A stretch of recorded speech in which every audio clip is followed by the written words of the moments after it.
अकेलापन, आधुनिक युग की सबसे बड़ी महामारी। उपसर्ग। एक समय था जब इंसान जंगलों से डरता था, फिर उसने गांव बसाए, फिर शहर बनाए, फिर गगनचुंबी इमारतें खड़ी कर दी, फिर इंटरनेट बनाया, फिर पूरी दुनिया को अपनी हथेली में समेट लिया। लेकिन एक अजीब विडंबना हुई। जैसे जैसे दुनिया छोटी होती गई, वैसे वैसे इंसानों के बीच की दूरी बढ़ती गई। आज हम पहले से कहीं अधिक जुड़े हुए हैं। एक क्लिक पर हजारों दोस्त हैं, एक पोस्ट पर सैकड़ों लाइक्स हैं, एक वीडियो पर लाखों व्यूज हैं। लेकिन जब रात के 2 बजे दिल टूटता है, जब कोई दर्द अंदर से चीखता है, जब आत्मा किसी को पुकारती है, तब अक्सर पूरा संसार खामोश मिलता है। हमारे पास संपर्क है, लेकिन संबंध नहीं। हमारे पास नेटवर्क है, लेकिन अपनापन नहीं। हमारे पास भीड़ है, लेकिन कोई अपना नहीं। और यही कारण है कि अकेलापन अब केवल एक भावना नहीं रहा, ये आधुनिक युग की सबसे बड़ी महामारी बन चुका है। एक ऐसी महामारी जो शरीर को नहीं, आत्मा को बीमार करती है। एक ऐसी बीमारी जो दिखाई नहीं देती, लेकिन धीरे धीरे इंसान के भीतर की रोशनी को बुझा देती है। ये पुस्तक अकेलेपन से भागने के बारे में नहीं है, ये अकेलेपन को समझने की यात्रा है। क्योंकि कई बार जिस चीज से हम पूरी जिंदगी भागते रहते हैं, उसी के भीतर हमारी सबसे बड़ी मुक्ति छिपी होती है। अध्याय 1, सोशल मीडिया और अकेलापन। हम जितना जुड़े उतना ही टूटते गए। सुबह आंख खुलते ही हम सबसे पहले क्या देखते हैं? सूरज, आसमान, अपने परिवार का चेहरा? नहीं, हम मोबाइल देखते हैं।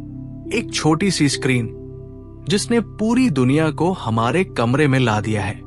लेकिन उसी स्क्रीन ने धीरे धीरे हमारी दुनिया हमसे छीन भी ली है। आज लोग घंटों सोशल मीडिया पर बिताते हैं।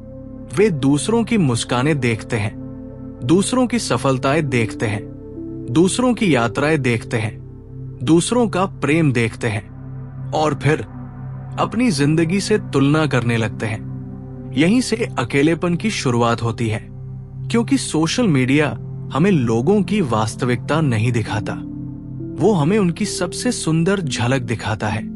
एक फिल्टर की हुई जिंदगी, एक सजाई हुई मुस्कान, एक ऐसा मंच जहां हर कोई खुश दिखना चाहता है, लेकिन कोई अपना दर्द नहीं दिखाना चाहता।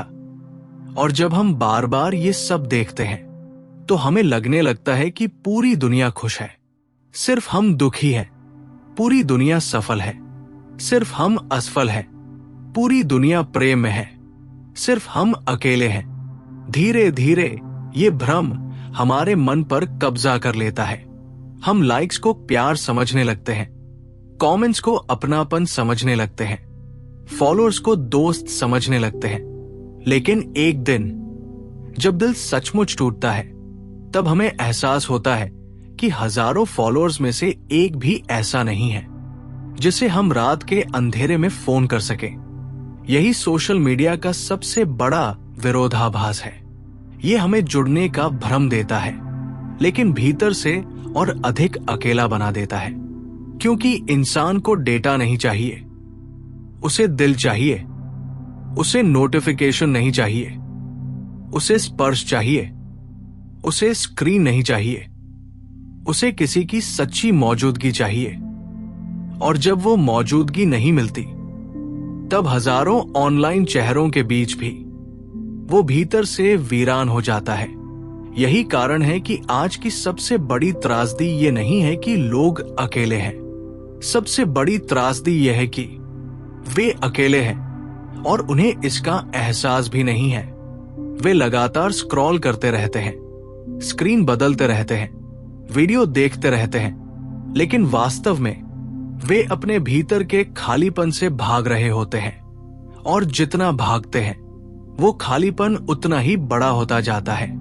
क्योंकि कुछ खालीपन ऐसे होते हैं जिन्हें इंटरनेट नहीं भर सकता, जिन्हें लाइक्स नहीं भर सकते, जिन्हें मनोरंजन नहीं भर सकता।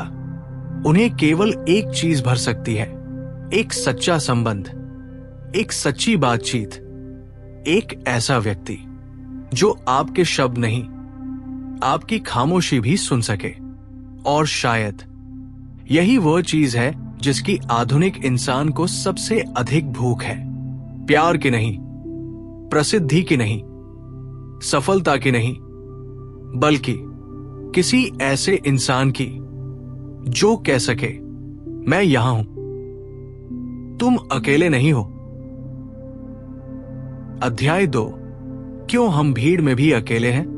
कभी आपने ध्यान दिया है, कुछ जगह बहुत शोर से भरी होती है, हजारों लोग, सैकड़ों आवाजें, हंसी, बातें, भागती हुई जिंदगियां। फिर भी वही खड़ा कोई एक इंसान ऐसा होता है जो भीतर से पूरी तरह अकेला होता है।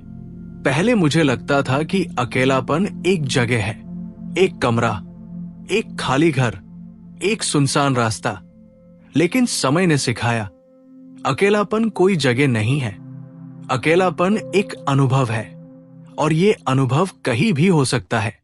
भीड़ के बीच, दोस्तों के बीच, परिवार के बीच, यहां तक कि प्रेम के बीच भी। मुझे लगता है मनुष्य को कभी लोगों की कमी नहीं सताती, उसे समझे जाने की कमी सताती है। हम अक्सर कहते हैं, मेरे पास कोई नहीं है, लेकिन सच ये नहीं होता। सच ये होता है, मेरे पास कोई ऐसा नहीं है जो मुझे सच में समझता हो।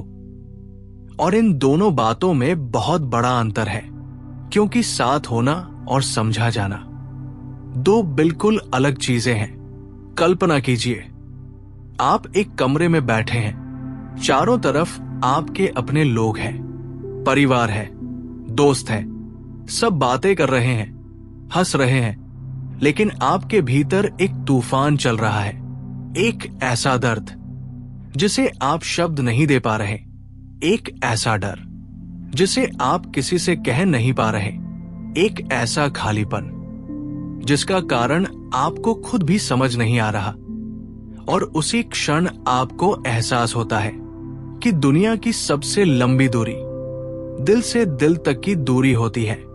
हमारी सबसे बड़ी त्रासदी ये नहीं है कि लोग हमें नहीं सुनते, हमारी सबसे बड़ी त्रासदी ये है कि हमने बोलना बंद कर दिया है। हम अपने असली चेहरे छिपाने लगे हैं। हम मजबूत दिखना चाहते हैं, खुश दिखना चाहते हैं, सफल दिखना चाहते हैं। हमने अपने चारों ओर एक सुंदर मुखौटा बना लिया है, इतना सुंदर कि धीरे धीरे हम खुद भी भूल जाते हैं कि उसके पीछे असली चेहरा कैसा था। आज लगभग हर इंसान दो जिंदगियां जी रहा है, एक वह जो दुनिया देखती है और एक वह जो केवल वो खुद जानता है। दुनिया वाले चेहरे पर मुस्कान होती है, भीतर वाले चेहरे पर थकान।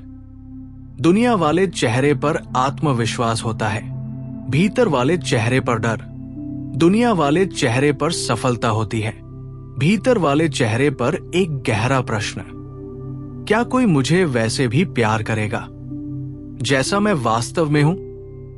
शायद यही कारण है कि जितना हम लोगों के करीब आते जा रहे हैं, उतना ही खुद से दूर होते जा रहे हैं। हम घंटों बातचीत करते हैं, लेकिन बहुत कम संवाद करते हैं।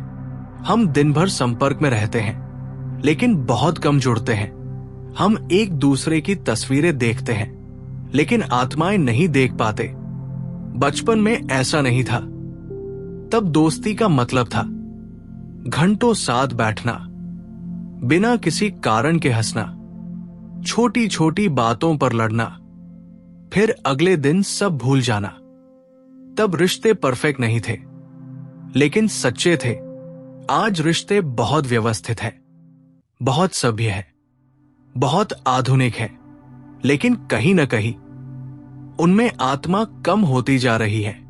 हम एक अजीब समय में जी रहे हैं, जहां लोग अपनी तस्वीरें दिखाने में सहज हैं, लेकिन अपने घाव दिखाने में नहीं। लोग अपनी उपलब्धियां बताने में सहज हैं, लेकिन अपनी कमजोरियां स्वीकार करने में नहीं। और जब हर कोई मजबूत बनने का अभिनय करता है, तब धीरे धीरे पूरी दुनिया कमजोर और अकेली हो जाती है। कभी कभी मुझे लगता है दुनिया में सबसे सुंदर वाक्य मैं तुमसे प्यार करता हूं नहीं है। सबसे सुंदर वाक्य शायद ये है, मैं तुम्हें समझता हूं। क्योंकि प्यार बिना समझ के भी हो सकता है, लेकिन समझ हमेशा गहराई से जन्म लेती है। जीवन में कुछ लोग ऐसे मिलते हैं जो आपके सारे सवालों का जवाब नहीं देते। वे आपकी समस्याएं भी हल नहीं करते। वे आपको कोई बड़ी सलाह भी नहीं देते। वे बस बैठते हैं और आपकी बात सुनते हैं, बिना टोके, बिना जज किए, बिना बदले में कुछ मांगे। और अजीब बात है, ऐसे लोगों के साथ बैठकर कई बार हमारा आधा दर्द अपने आप खत्म हो जाता है। क्योंकि इंसान को हमेशा समाधान नहीं चाहिए होता। कभी कभी उसे केवल एक गवाह चाहिए होता है, कोई ऐसा जो उसकी पीड़ा को देख सके। लेकिन आधुनिक जीवन ने हमसे ये कला छीन ली है।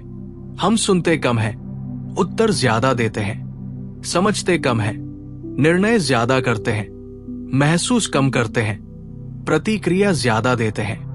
और यही कारण है कि लोगों के बीच रहते हुए भी हम भीतर से सूखते जा रहे हैं। एक बूढ़े व्यक्ति ने एक बार कहा था, जब मैं जवान था मुझे डर था कि लोग मुझे स्वीकार नहीं करेंगे। फिर पूरी जिंदगी मैं लोगों को खुश करने में लगा रहा। और जब बूढ़ा हुआ तब समझ आया कि जिन लोगों को खुश करने में मैंने जीवन बिताया, वे कभी मुझे सच में जानते ही नहीं थे। ये सुनकर मैं लंबे समय तक चुप रहा, क्योंकि शायद हमें से अधिकांश लोग यही जीवन जी रहे हैं। हम स्वीकार किए जाना चाहते हैं, लेकिन अपनी सच्चाई छिपाकर। हम प्यार पाना चाहते हैं, लेकिन अपना असली चेहरा दिखाए बिना। हम संबंध चाहते हैं, लेकिन असुरक्षित होने का साहस नहीं रखते। और फिर हैरान होते हैं कि भीड़ में भी अकेलापन क्यों महसूस होता है। सच्चाई ये है, अकेलापन लोगों की अनुपस्थिति से पैदा नहीं होता। अकेलापन उस दूरी से पैदा होता है जो हमारे असली स्वरूप और दुनिया के सामने बने हुए स्वरूप के बीच होती है। जितनी बड़ी ये दूरी होगी, उतना बड़ा अकेलापन होगा। और शायद भीड़ में अकेलेपन का इलाज और लोगों को जोड़ना नहीं है। इलाज यह है कि हम धीरे धीरे अपने मुखौटे उतारना शुरू करें।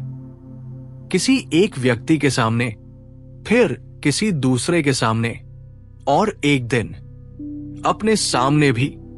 क्योंकि जिस दिन इंसान खुद से मिल लेता है, उस दिन दुनिया की सबसे बड़ी भीड़ भी उसे अकेला नहीं कर सकती। उस दिन वो समझ जाता है कि अकेलापन हमेशा दुश्मन नहीं था। कई बार वो एक दरवाजा था जो हमें दुनिया से नहीं, खुद से मिलाने आया था। अध्याय का अंतिम विचार, कई लोग आपके आसपास होंगे, कई लोग आपका नाम जानते होंगे, कई लोग आपकी तस्वीर पहचानते होंगे, लेकिन जीवन बदलने के लिए अक्सर सिर्फ एक इंसान काफी होता है जो आपकी आत्मा को पहचान ले। और शायद हम सभी की सबसे गहरी भूख यही है, देखे जाने की नहीं, समझे जाने की। अध्याय 3, दोस्ती का पतन।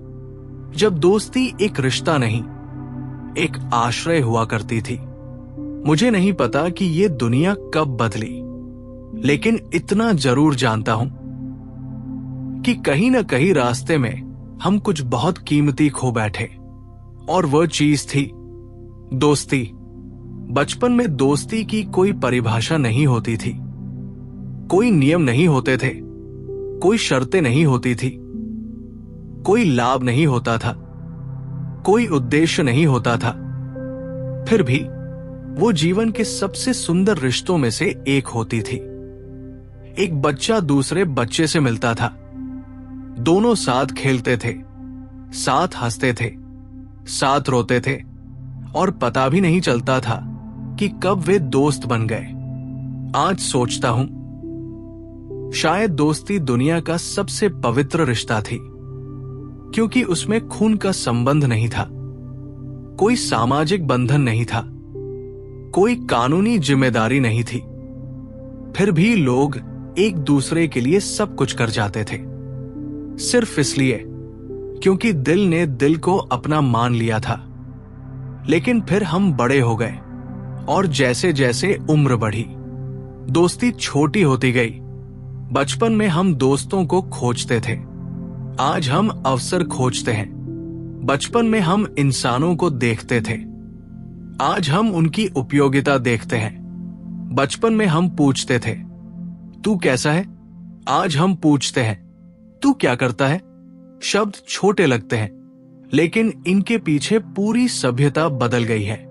आज जब दो लोग मिलते हैं तो अनजाने में उनका दिमाग गणना करने लगता है, ये व्यक्ति मेरे किस काम आ सकता है? इसके कितने संपर्क है? इसकी कितनी पहुंच है? इसका कितना प्रभाव है? ये मेरे लिए क्या कर सकता है?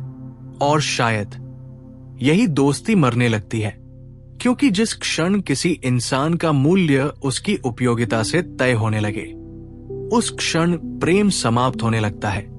और जहां प्रेम समाप्त होता है, वहां दोस्ती भी ज्यादा देर जीवित नहीं रह पाती।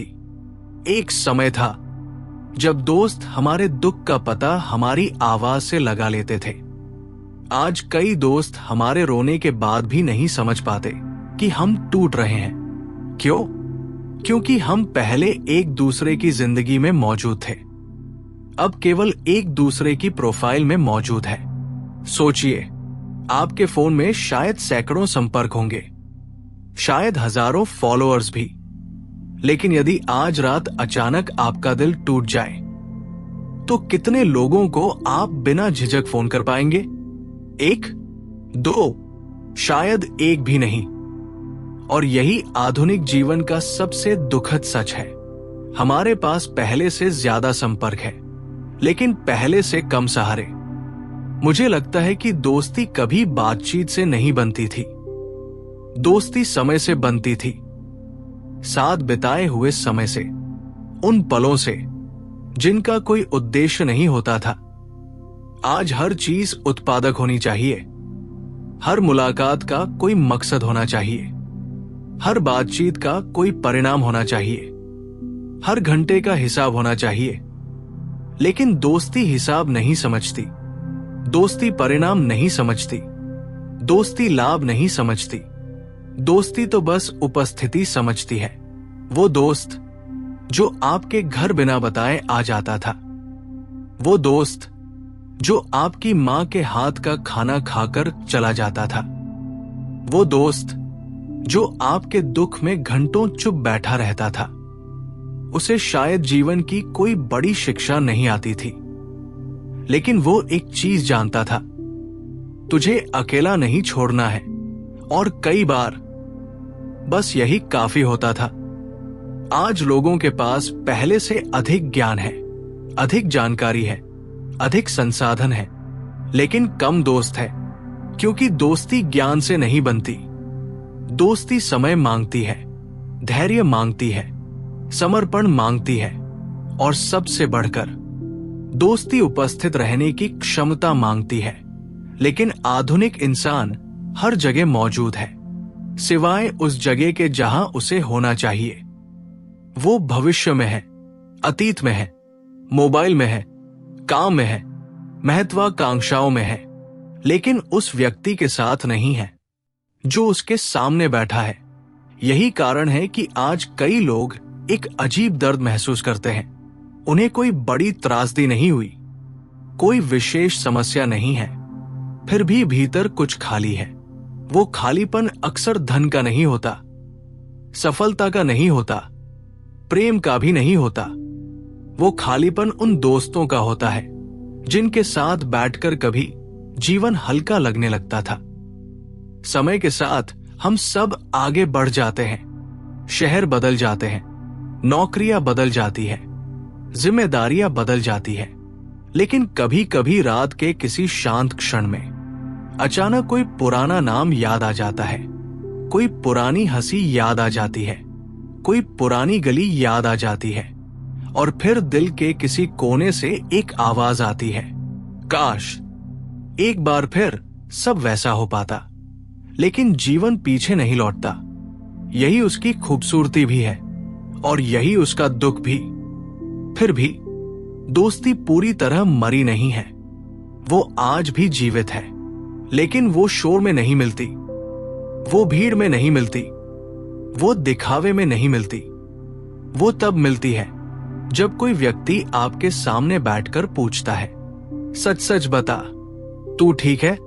और वो उत्तर सुनने के लिए रुकता भी है, क्योंकि दुनिया में बहुत लोग आपके साथ हंस सकते हैं, बहुत लोग आपकी सफलता पर ताली बजा सकते हैं, बहुत लोग आपकी तस्वीरों पर दिल भेज सकते हैं, लेकिन दोस्त वो होता है जो आपके टूटने की आवाज भी सुन ले।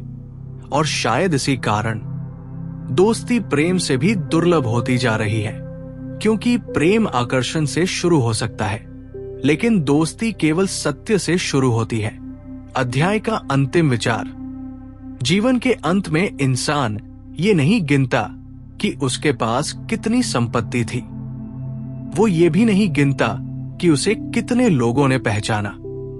वो अक्सर सिर्फ ये याद करता है कि उसके जीवन में कितने ऐसे लोग थे जिनके सामने वो बिना किसी मुखौटे के रह सकता था। और यदि आपके जीवन में ऐसा एक भी दोस्त है, तो आप शायद इस दुनिया के सबसे अमीर लोगों में से एक हैं। अध्याय 4। रिश्तों का बदलता अर्थ। जब प्रेम एक अनुभव था, प्रदर्शन नहीं। कभी कभी मैं सोचता हूं, यदि आज का इंसान 100 साल पहले की दुनिया में चला जाए तो शायद वो बहुत सी चीजों से हैरान हो जाएगा। न इंटरनेट, न सोशल मीडिया, न वीडियो कॉल, न हर पल जुड़े रहने की सुविधा। फिर भी रिश्ते अधिक लंबे चलते थे, लोग एक दूसरे को अधिक जानते थे, और प्रेम किसी तस्वीर में नहीं, लोगों के जीवन में दिखाई देता था। आज स्थिति उलट गई है।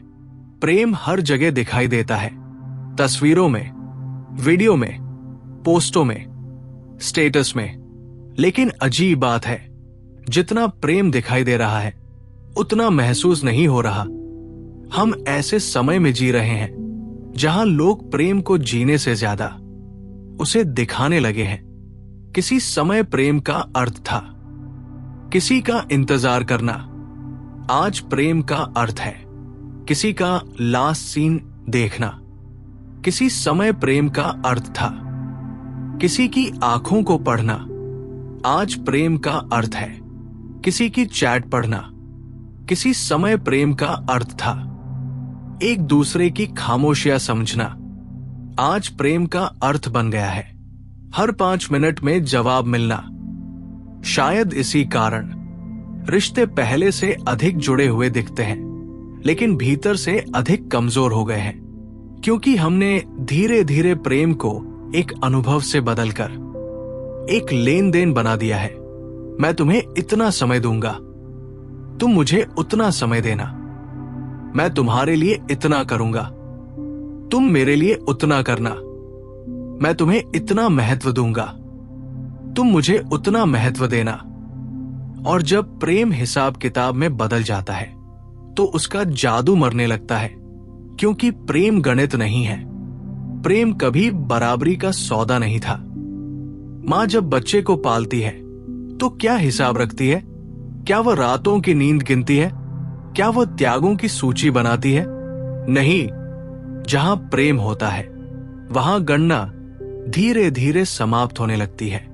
लेकिन आधुनिक जीवन ने हमें गणना करना सिखा दिया है। हम हर चीज मापते हैं, समय, ध्यान, प्रयास, भावनाएं। और जब भावनाएं भी मापी जाने लगे तो रिश्ते धीरे धीरे व्यापार बनने लगते हैं। मुझे लगता है आज अधिकांश रिश्ते इसलिए नहीं टूटते कि उनमें प्रेम नहीं होता, वे इसलिए टूटते हैं क्योंकि उनमें धैर्य नहीं होता। हम ऐसे समय में जी रहे हैं जहां सब कुछ तुरंत चाहिए। खाना, मनोरंजन, जानकारी, सफलता और दुर्भाग्य से हम प्रेम भी तुरंत चाहते हैं। लेकिन प्रेम एक पेड़ की तरह है। उसे समय चाहिए, उसे मौसम झेलने पड़ते हैं, उसे आंधियां सहनी पड़ती हैं, उसे प्रतीक्षा करनी पड़ती है। जो प्रेम केवल अच्छे दिनों में जीवित रह सकता है वो प्रेम नहीं है। सच्चा प्रेम वो है जो बुरे दिनों की आग से गुजर कर भी बचा रहे, क्योंकि प्रेम का असली चेहरा खुशी में नहीं दिखाई देता। प्रेम का असली चेहरा कठिन समय में दिखाई देता है। जब सब कुछ ठीक हो तब साथ रहना आसान है, लेकिन जब जीवन टूट रहा हो, जब सपने बिखर रहे हों, जब व्यक्ति स्वयं को पसंद न कर पा रहा हो, तब उसके साथ खड़े रहना, यही प्रेम है। आज बहुत लोग प्रेम चाहते हैं, लेकिन बहुत कम लोग जिम्मेदारी चाहते हैं। वे साथ चाहते हैं, लेकिन त्याग नहीं। वे अपनापन चाहते हैं, लेकिन धैर्य नहीं। वे सुरक्षा चाहते हैं, लेकिन समर्पण नहीं। और शायद यही कारण है कि रिश्ते पहले से अधिक नाजुक हो गए हैं। एक छोटी गलतफहमी, एक छोटी बहस, एक छोटी निराशा, और लोग एक दूसरे को छोड़ देते हैं, जैसे इंसान नहीं, कोई वस्तु बदल रहे हों। मुझे कभी कभी लगता है आधुनिक दुनिया की सबसे बड़ी त्रासदी ये नहीं है कि लोग प्रेम नहीं करते। सबसे बड़ी त्रासदी यह है कि लोग प्रेम को भावना समझते हैं, जबकि प्रेम केवल भावना नहीं है। भावनाएं बदलती रहती है, आज है, कल नहीं होंगी। लेकिन प्रेम एक निर्णय है, हर दिन लिया जाने वाला निर्णय। मैं तुम्हारे साथ रहूंगा, मैं तुम्हें समझने की कोशिश करूंगा, मैं कठिन समय में भागूंगा नहीं। यही प्रेम है। और शायद इसलिए जो लोग केवल भावना के भरोसे रिश्ते बनाते हैं वे अक्सर निराश हो जाते हैं, क्योंकि भावना बदल जाती है। लेकिन जो लोग निर्णय के आधार पर प्रेम करते हैं उनका प्रेम समय के साथ और गहरा होता जाता है। उम्र बढ़ने के साथ मैंने एक और बात समझी, रिश्ते इसलिए नहीं टूटते कि लोग बदल जाते हैं। रिश्ते इसलिए टूटते हैं क्योंकि लोग एक दूसरे के बदलने को स्वीकार नहीं कर पाते। हम चाहते हैं कि लोग हमेशा वैसे ही रहें जैसे वे पहले थे, लेकिन जीवन किसी को वैसा नहीं रहने देता। समय हर किसी को बदल देता है। जो इस परिवर्तन को स्वीकार कर लेता है वो प्रेम बचा लेता है। जो नहीं कर पाता वो केवल यादें बचा पाता है। और अंत में शायद प्रेम का सबसे सुंदर अर्थ यही है, किसी को उसके सर्वश्रेष्ठ रूप में नहीं, उसके वास्तविक रूप में स्वीकार कर लेना। उसकी सफलताओं के लिए नहीं, उसकी कमजोरियों सहित उसे अपनाना। क्योंकि जो प्रेम केवल सुंदरता से जुड़ा हो वो समय के साथ मर जाता है, लेकिन जो प्रेम आत्मा से जुड़ा हो वो मृत्यु के बाद भी स्मृति बनकर जीवित रहता है। अध्याय का अंतिम विचार, एक दिन आपकी सुंदरता बदल जाएगी, आपकी शक्ति बदल जाएगी, आपकी परिस्थितियां बदल जाएंगी। लेकिन यदि कोई व्यक्ति तब भी आपके साथ बैठा हो जब आपके पास दिखाने के लिए कुछ न बचा हो, तो समझिए वो आपको प्रेम करता है, आपकी छवि को नहीं, आपको। और जीवन में इससे बड़ी कोई दौलत नहीं।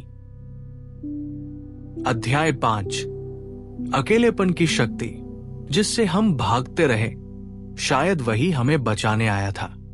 यदि इस पुस्तक का कोई सबसे महत्वपूर्ण अध्याय है तो शायद ये है, क्योंकि अब तक हमने अकेलेपन को एक समस्या की तरह देखा, एक दर्द की तरह, एक अभिशाप की तरह, एक ऐसी चीज की तरह जिससे जितनी जल्दी हो सके भाग जाना चाहिए। लेकिन अब मैं आपसे एक अजीब प्रश्न पूछना चाहता हूं। क्या होगा अगर अकेलापन हमारा दुश्मन नहीं है? क्या होगा अगर जिस चीज को हम पूरी जिंदगी मिटाने की कोशिश करते रहें वो वास्तव में हमें कुछ सिखाने आए थे। मैं नहीं जानता कि आपके जीवन में ऐसा समय आया है या नहीं, लेकिन लगभग हर इंसान के जीवन में एक समय ऐसा आता है जब सब कुछ अचानक बदल जाता है। कुछ लोग चले जाते हैं, कुछ रिश्ते टूट जाते हैं, कुछ सपने बिखर जाते हैं, कुछ उम्मीदें मर जाती हैं, और फिर एक दिन आप खुद को एक ऐसे मोड़ पर खड़ा पाते हैं जहां आपके साथ कोई नहीं होता, न कोई शोर, न कोई भीड़, न कोई सहारा, सिर्फ आप और आपकी अपनी आवाज। यहीं से अकेलेपन की असली यात्रा शुरू होती है। शुरुआत में ये बहुत डरावना लगता है, बहुत, क्योंकि अधिकांश लोग पूरी जिंदगी अपने भीतर की आवाज से बचते रहते हैं।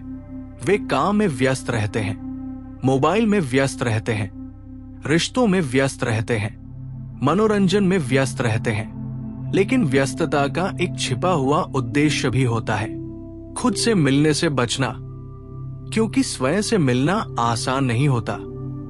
जब आप सचमुच अकेले होते हैं तो दुनिया की सारी आवाजें धीरे धीरे शांत हो जाती हैं, और तब पहली बार आप अपने भीतर के शोर को सुनते हैं। वो डर जिसे वर्षों से दबा रखा था, वो दुख जिसे कभी स्वीकार नहीं किया, वो पछतावा जिसे हमेशा नजरअंदाज किया, सब सामने आने लगता है। यही कारण है कि अधिकांश लोग अकेलेपन से डरते हैं। उन्हें अंधेरे से डर नहीं लगता, उन्हें अपने भीतर दिखाई देने वाली चीजों से डर लगता है। लेकिन यही एक रहस्य छिपा है। जो व्यक्ति इस दर्द से भागता नहीं, जो बैठकर इसे महसूस करता है, जो अपनी टूटन को देखने का साहस करता है, उसके भीतर कुछ बदलने लगता है। धीरे धीरे उसे एहसास होता है कि उसकी सबसे बड़ी लड़ाई दुनिया से नहीं थी, वो स्वयं से थी। वो दूसरों की अस्वीकृति से नहीं डरता था, वो स्वयं को स्वीकार नहीं कर पाया था। वो अकेला इसलिए नहीं था कि लोग उसे छोड़ गए थे, वो अकेला इसलिए था क्योंकि उसने स्वयं को छोड़ दिया था। और ये समझ जीवन बदल देती है, क्योंकि जब इंसान खुद का साथ सीख लेता है तब दुनिया का कोई भी अकेलापन उसे तोड़ नहीं सकता। मैंने देखा है, कुछ लोग पूरी जिंदगी लोगों से घिरे रहते हैं, फिर भी दुखी रहते हैं, और कुछ लोग लंबे समय तक अकेले रहते हैं, फिर भी भीतर से शांत रहते हैं। फर्क कहाँ है? फर्क यह है कि पहले लोगों ने कभी स्वयं से दोस्ती नहीं की और दूसरे लोगों ने कर ली। दुनिया का सबसे कठिन रिश्ता पति पत्नी का नहीं है, दोस्ती का नहीं है, परिवार का नहीं है।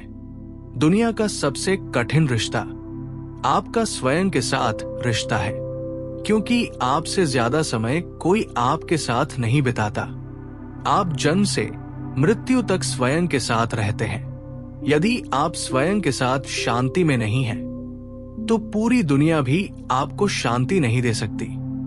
और यदि आप स्वयं के साथ शांति में हैं, तो पूरी दुनिया भी आपकी शांति नहीं छीन सकती। यही अकेलेपन का उपहार है। वो आपको दूसरों से दूर नहीं करता, वो आपको आपके सबसे सच्चे स्वरूप के करीब लाता है। धीरे धीरे आप समझने लगते हैं कि आपकी कीमत लोगों की राय से तय नहीं होती, आपकी पहचान आपके पद से तय नहीं होती, आपका मूल्य आपकी सफलता से तय नहीं होता। क्योंकि यदि ये सब छिन जाए तो भी आप बचे रहते हैं।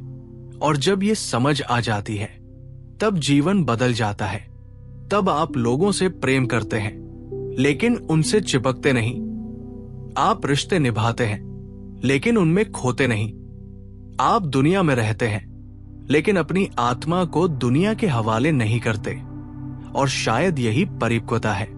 एक दिन जब आप अपने कमरे में अकेले बैठेंगे और आपको किसी शोर की जरूरत नहीं होगी, किसी स्क्रीन की जरूरत नहीं होगी, किसी मान्यता की जरूरत नहीं होगी, और फिर भी आपका मन शांत होगा, तब समझिएगा आपने अकेलेपन को हरा नहीं दिया, आपने उसे समझ लिया है और जिस दिन अकेलापन समझ में आ जाता है, वो दर्द रहना बंद कर देता है।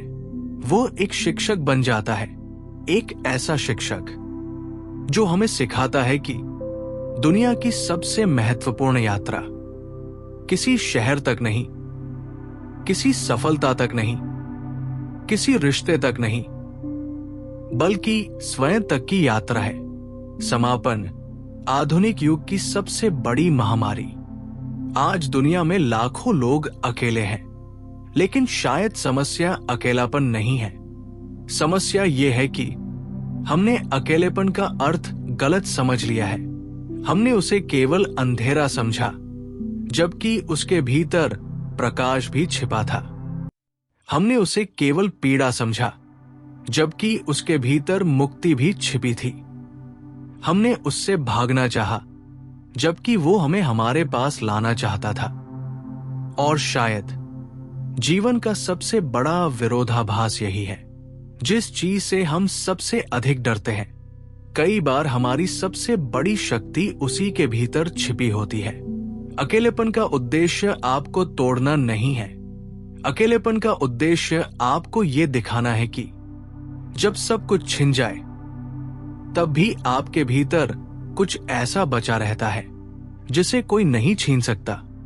और वही आपका वास्तविक स्वरूप है। जब इंसान स्वयं को पा लेता है, तब वो कभी सचमुच अकेला नहीं रहता। और शायद यही अकेलेपन का सबसे सुंदर रहस्य है। अगर आपको यह वीडियो पसंद आया हो तो कृपया लाइक, शेयर और सब्सक्राइब करके अपना समर्थन जरूर दें। आपका एक सब्सक्राइब मुझे और बेहतर कंटेंट बनाने की प्रेरणा देता है। आपका साथ जितना बढ़ेगा, मैं उतना ही अधिक समय और मेहनत नए और बेहतरीन वीडियो बनाने में लगा पाऊंगा। धन्यवाद। और इस ज्ञान की यात्रा का हिस्सा बने रहने के लिए आपका दिल से आभार।